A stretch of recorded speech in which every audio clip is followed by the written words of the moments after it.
All right, so we're going to film Money Math 6. This will be our last Money Math worksheet of this school year. Let me pull it up, annotate my mouse. All right, so let's get this zoomed in. Okay. Next dollar up worksheet 6. Directions: follow along with me as I solve next dollar up work problems and I show my work. So problem 1 says Liam buys tools and the total is $63.67. What bill should he hand to the cash register? So as previously discussed, we want to make sure that we start with our biggest bill that we have when the total is more than the largest bill that we have. And now we're going to do a little bit of math. We're going to do 63, 67. Why is this yellow? It's blue, easier to see. And we're going to subtract 20. And we're still going to have 43.67. Please use a calculator for this, or set it up and solve it longhand. But I'm just doing this so you can check your work with this video. So we still have $43, meaning that our total is still biggest than the largest bill that we have. So we want to use another large bill. And I'm going to do the math again. Now I'm going to start with 43.67 because that's what I have left. Subtract 20. And now I have 23.7. So we're in the same predicament again. The total is larger than the largest bill that we have. So we're going to circle again the largest bill that we have left. So now we've circled 3 20s. And we're going to do the math again. 23.67 minus 20. And we still have a remainder. We still have $3.67, meaning that we are going to also have to use this $10 bill in order to make our total. So in all, we end up having to hand all of the cash, all of the bills that we have in our wallet to the cashier in order to make this purchase. Now that will not always be the case. So you got to make sure that you're doing the math and figuring out really how much you need to hand. Problem 2. Emma goes out to get a snack. The bill is $2.50 and she has a $5 bill in her wallet. Does she have enough? So this is going to be a number line solving. Just go to 7. Be reasonable. Okay, so Emma has $2.50, so we're going to be right in between the 2 and the 3, $2.50, and she owes $2.50 and she has a $5 bill. So what she has is greater than what she owes, so she has enough to make this purchase. Good job, everyone. Sarah goes to buy a new uniform for work. It costs her $23.45. She has a $50 bill in her wallet. Does she have enough? So I would usually like to do a number line for this problem, but that's going to have to be a really big number line. And some students don't like drawing them up that big. I mean, it's a lot of work, so we're going to do it with math instead. So in this situation, I want to take what I have and I want to subtract the total. And if I have money left over, that means that I did have enough to make the purchase. If I don't have any money left over or it's negative, then I probably didn't have enough to make the purchase. So we're going to start with 50 and we're going to subtract 23.45.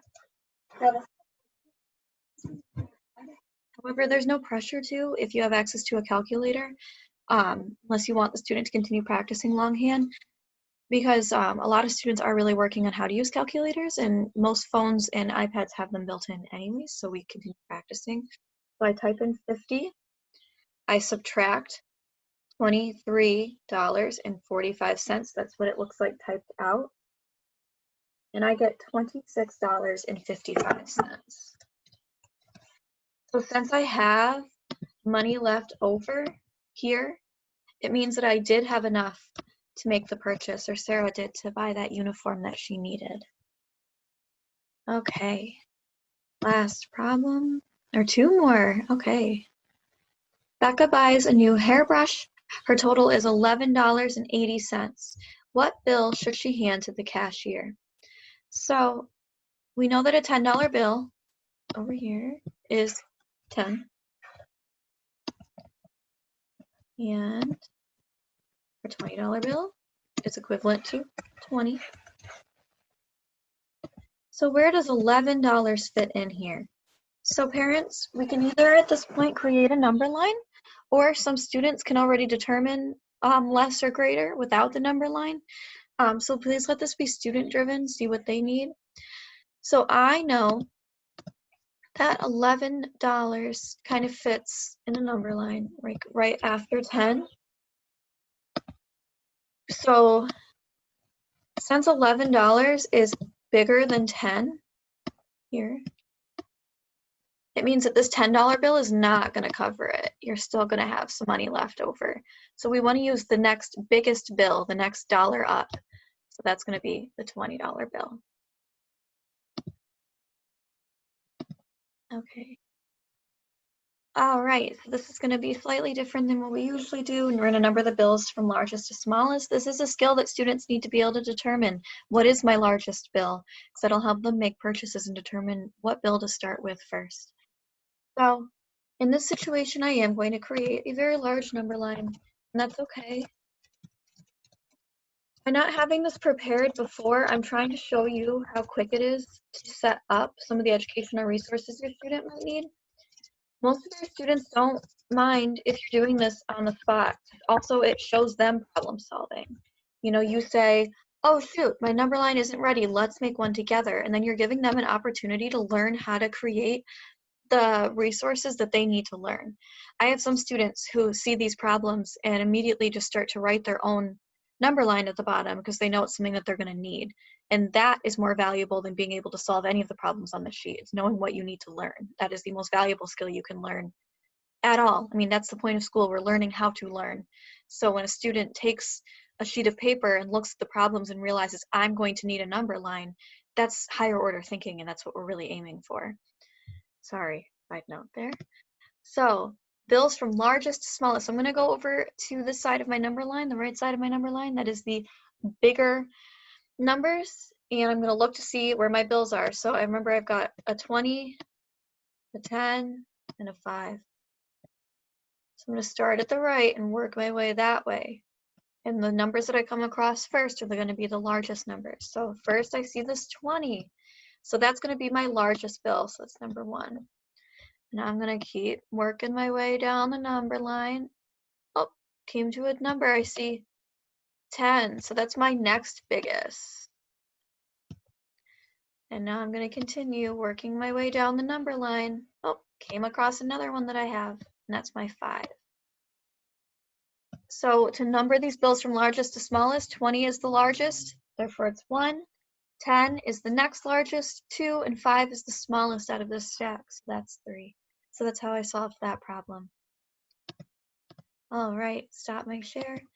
Thank you so much for learning Money Math with me over the past 6 weeks. I hope you enjoyed these worksheets and found them useful. And remember, I'm not taking down my YouTube page, so if you didn't get them all done during our school year, you can still work on them in the 2 weeks between summer school. If you're joining me for summer school, I have all sorts of fun stuff planned. I already have the schedule put together. I am so excited.